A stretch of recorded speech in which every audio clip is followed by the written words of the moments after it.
லேசான முனகலுடன் அப்பாவின் குரல் கேட்டது. இது அப்பாவின் உண்மையான குரல் அல்ல. 40 ஆண்டு ஆங்கில புரொஃபசர் வாழ்க்கையில் அப்பாவுக்கு குரல்தான் ஆதாரம். வகுப்பறையின் கடைசி மூலை வரை சென்றடைகிற கண்ணீர் தொண்டை அது. இந்த 85 வயது மூப்பு அவரை பதம் பார்த்து கொண்டிருக்கிறதா? சராசரி மனிதர் அல்லவே அவர். ஒழுக்கம், கட்டுப்பாடு, நல்ல உணவு, உடற்பயிற்சி என தன்னை ஹீரோ போல வைத்துக் கொள்பவர். To be or not to be என்று ஷேக்ஸ்பியர் வசனத்தை அவர் உச்சரிக்கும் பொழுது நாடக மேடையை பார்ப்பது போலவே இருக்கும். இன்னும் சிறப்பான கையாள துவங்கினார் தன் அன்றாட வாழ்க்கையை ஓய்வு பெற்ற பின். காலை 1 மணி நேரம் நூலகம் போய் வருவார். வரும்பொழுது தினம் ஒரு காய் அல்லது பழத்தை வாங்கி வருவார். நிவேதா, உனக்காக இந்த வெந்தயக்கீரை, குணாவுக்காக இந்த ரோஸ் கொய்யாப்பழம் என்று முறுவலுடன் மருமகளிடம் கொடுப்பார். ஏன் மாமா, உங்களுக்காக என்ன வாங்கினீங்க என்று கேட்பவளிடம், எனக்கா இந்த 2மே தான் என்று சொல்லி சிரிப்பார். போங்க மாமா, நீங்க ரொம்ப மோசம். ஏதாவது வாங்கிட்டு வந்து இதை சூப் பண்ணு, இதை கிரேவி பண்ணுன்னு சொல்லி கொடுங்களேன் மாமா. உங்களுக்கு பிடிச்சதை செஞ்சோம்னு எனக்கும் சந்தோஷமாக இருக்குமே என்று சிரித்தபடி சொல்வாள் நிவேதா. மாமனாரும் மருமகளும் செல்லமாக பேசி சிரிப்பதை பார்க்கும் பொழுது குணாவுக்கு அவ்வளவு மனநிறைவாக இருக்கும்.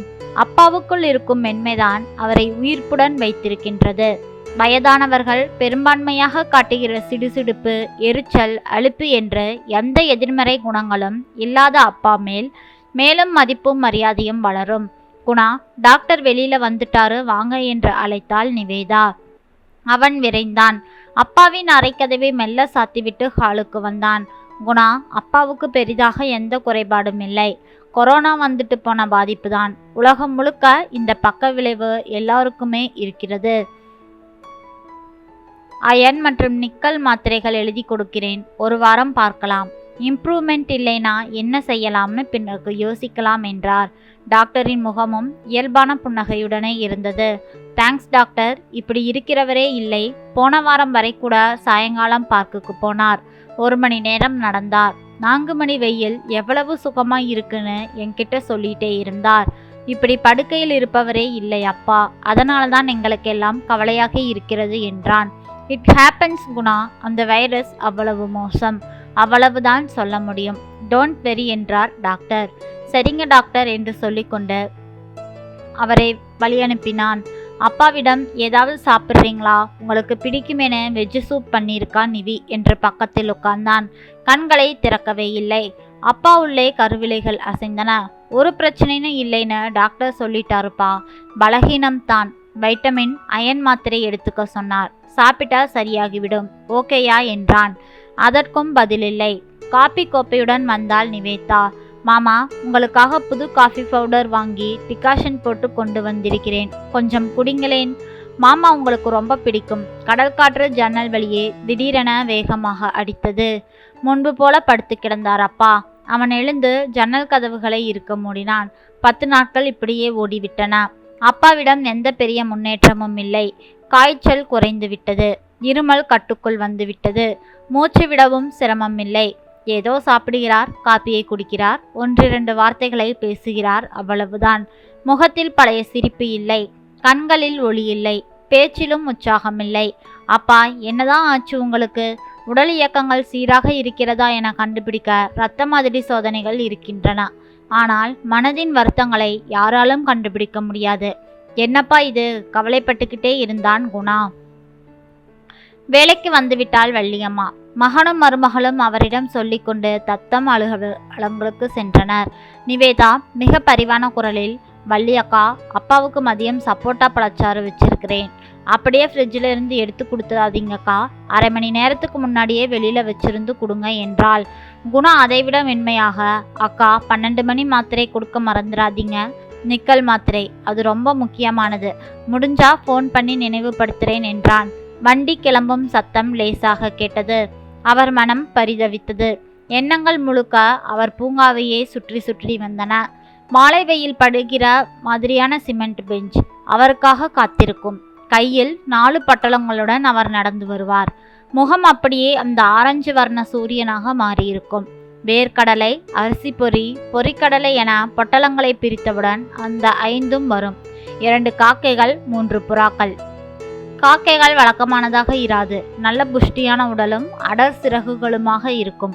கண்கள் அவ்வளவு கூர்மை, ஆனால் அதில் தெரியும் இணக்கம் தான் மனதுக்கு நெருக்கமாக இருக்கும். அவரை பார்க்கும் பார்வையில் அப்படியே பொங்கி வழியும் அன்பு. அவைகள்தான் அவருக்கு மிகவும் பரிச்சயமானவர்கள். இந்த புறாக்கள் அவ்வளவு செல்லம். அதிலும் அந்த வளையமணிந்த ஒருத்தி இருக்கிறாளே, அவள் ரொம்ப பாசக்காரி. காலடியே சுற்றி சுற்றி வருவாள். உணவு பட்டலங்கள் காலியான பிறகும் விடமாட்டார்கள் இந்த 5 பாசப்பறவைகள். அந்த பெஞ்சையே சுற்றி கொண்டிருப்பார். கடைசியில் அவர் பிரிய மனமின்றி கிளம்பும் பொழுது பின்னாலேயே தத்தி தத்தி நடந்து வருவார். கண்ணுகளா, நாளைக்கு இழந்த பழம் கொண்டாரேன், பார்க் பாட்டியம்மா கிட்ட சொல்லியிருக்கிறேன்.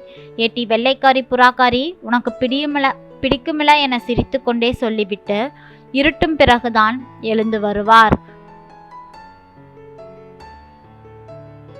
பூங்காவில் பெரும்பாலான நடைபயிற்சி செய்பவர்கள்தான் இருப்பார்கள். அதிலும் நிறைய முதியவர்கள் இவரை பார்த்து கொண்டே கடந்து போவார்கள். அவ்வளவு சந்தோஷமாக இருக்கும். இந்த 5 ஜீவன்கள் எங்கிருந்து இவ்வளவு மகிழ்ச்சியை கொண்டு வருகின்றன என்று ஆராயத் தோன்றும். மனதிற்குள் ஒரு சிறுவன் இருக்கிறான் என கண்டுபிடித்து சொன்ன பறவைகள், பேசாமல் பேசும் அந்த 1000 சொற்கள், சிரிக்காமல் சிரிக்கும் அந்த புன்னகைகள், எப்பொழுது வரும் மாலை நேரம் என்கிற அந்த காத்திருப்பு, உணவு தீர்ந்து போன பிறகும் அவரை விட்டு அகாலாமல் வழியனுப்பிவிட்டே கூடு திரும்பும் அந்த அன்பு ஜீவன்கள் 15 நாட்களாகிவிட்டன. பாவம், அவர்கள் என்னானார்களோ ஏதானார்களோ. அவரை காணாமல் பரிதவித்து போயிருக்கும். யாரிடம்தான் கேட்கும்? அவருக்கே அந்த இழப்பை தாங்க முடியவில்லை. இருளில் அலையும் சுடர் போல மனதில் ஏதோ அலைபாய்ந்து கொண்டே இருக்கிறது. யாருக்காவது இதை புரிய வைக்க முடியுமா? முடியாதுதான். அன்பும் பிரியமும் உணரப்படுபவை. ஓவியம் போல வரைந்து காட்ட முடியாது. எத்தனை மருந்து சாப்பிட்டால் என்ன? சத்துணவு உண்டால்தான் என்ன? பழச்சாறும் குடித்தால்தான் என்ன? மனதின் பாரத்தை இன்னொரு மனதுதான் குறைக்க முடியும். ஐயா, மாத்திரை சாப்பிடணும், கொஞ்சம் முழிச்சுக்கோங்க என்று வந்தாள் வள்ளியம்மா. ஜன்னல் பக்கம் ஏதேதோ சத்தம் கேட்டது. யாரது என்றால் ஏதேதோ ஒலிகள், சன்னமாகவும் சற்று பெரியதாகவும் ஏதேதோ சத்தங்கள். இதுதான் என்று இனம் காண முடியாத குரல்கள். வள்ளி வள்ளி என்றார். குரல் நடுங்கியது. ஆனால் கண்கள் விரிய திறந்தன. என்னங்கய்யா என்றாள். ஜன்னல் கதவை திறந்து விடுமா என்றார் வேகமாக. சரி சரி என்று உடனே கட்டிலை சுற்றி வந்து அவர் அருகில் இருக்கும் ஜன்னலில் 4 கதவுகளையும் திறந்தாள். அந்த காட்சி, 5 பேரும் வந்திருக்கின்றனர். ஐயா, இதென்னங்கய்யா, காக்கா புறா எல்லாம் காம்பவுண்டு மேலே உட்கார்ந்துருக்கு. இத்தனை நாளா நான் இதுங்களை பார்த்ததே இல்லைங்களே என்று வியந்தாள் வள்ளி. அவர் முனம் மினுங்குகிறது. கண்கள் ஒளி பெற்றுவிட்டன. அவரின் மனதினுள்ளே 1000 பூக்கள் பூக்கின்றன. அட என் கண்ணுகளா, வந்துட்டீங்களா? இந்த தாத்தனை தேடி வீட்டுக்கே வந்துட்டீங்களா? வாங்கடா வாங்கடா, எல்லோரும் வாங்க என்று சிரித்தார். மெல்ல எழுந்து உட்கார்ந்து கொண்டார். வள்ளி, உடனே கடைக்கு போய் கடலை, பொரி, பழம் எல்லாத்தையும் வாங்கிட்டு வா. அதோ அந்த அலமாரியில பணம் இருக்கும் பாரு. இதோங்கய்யா என அவள் விரைந்தாள். காக்கைகள் விற்றென்று பறந்து வந்து ஜன்னல் கம்பிகளில் உட்கார்ந்தன. மூக்கை தேய்த்து அவர் முகம் தொட முடியுமா என பரிதவித்தன. புறாக்கள் தத்தி தத்தி கைப்பிடி சுவர் மேலே அலைமோதின. அந்த வளையம் போட்ட வெள்ளைக்காரி அவர் கண்களையே பார்த்தது. இப்போது அவர் எழுந்து நின்று விட்டார். கை நீட்டி அவைகளை வருடினார். உள்ளங்கைகளை கம்பி வழியே நீட்ட அவர்கள் மாறி மாறி வந்து உட்கார்ந்து கொண்டனர். புதிய பலம் அவருக்கு வந்துவிட்டது. உச்சந்தலையிலிருந்து உள்ளங்கால் வரை ரத்தம் புதிய உற்சாகத்துடன் ஓடத் தொடங்கியது. இருந்த வருத்தங்கள் எல்லாம் தலைதெறித்து ஓடிவிட்டன. அவர் பழையபடி எழுந்து நடக்கத் துவங்கிவிட்டார். இதற்கெல்லாம் காரணம் அவர் மருமகள்தான். முந்தின நாள் மாலை அவர் வழக்கமாக செல்லும் பார்க்கிற்கு சென்று அங்கே உள்ள பாட்டியிடம் அவரை பற்றி விசாரித்தாள். பின்பு அவரின் புகைப்படத்தை காண்பித்து கொண்டு அவர் வழக்கம் போல் கொடுக்கும் பொரிப்பட்டலங்களையும் அரிசி பொரியையும் வாங்கி அவைகளுக்கு வைத்துவிட்டு மெல்ல நடந்து வரத் தொடங்கினாள். அவைகள் அவள் பின்னாலே வந்து வீட்டை அடையாளம் கண்டுபிடித்து விட்டன. இவைகளெல்லாம் வீட்டுக்கு தேடி வர முக்கிய காரணமே அவர் மருமகள் நிவிதான். கடந்த 10 நாட்களாக அவள் தன் வேலையை விட்டுவிட்டு முழு நேரமும் அவர் செல்லும் பார்க்குக்கே சென்று அந்த பாட்டியிடம் இவரின் வழக்கங்களையெல்லாம் கேட்டு தெரிந்து கொண்டு கடந்த 10 நாட்களாக அந்த 5 ஜீவன்களையும் பராமரிக்க தொடங்கிவிட்டாள். அவள் பராமரிப்பினால் தான் அவள் பின்னே வீட்டுக்கு வந்து அந்த முதியவர் இருக்கும் இடத்தை அவை தெரிந்து கொண்டன.